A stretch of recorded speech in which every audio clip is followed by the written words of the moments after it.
Sa Amerika, dinepensahan ng mga opisyal ng Trump administration ang pamamaril ng immigration agents sa isang lalaki sa Minneapolis.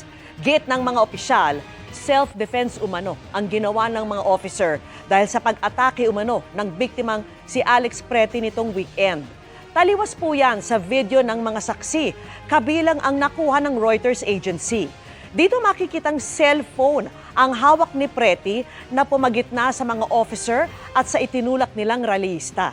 Sa video, hindi nito inilabas ang dalang lisensyadong baril gaya ng pinalabas ng mga opisyal. Si Preti ang pangalawang Amerikanong nabaril ngayong buwan ng US Immigration and Customs and Enforcement Agents o ICE sa Minneapolis. Ilang grupo na ang nagsagawa ng protesta sa Minneapolis laban sa ICE dahil sa pagkamatay ni Preti.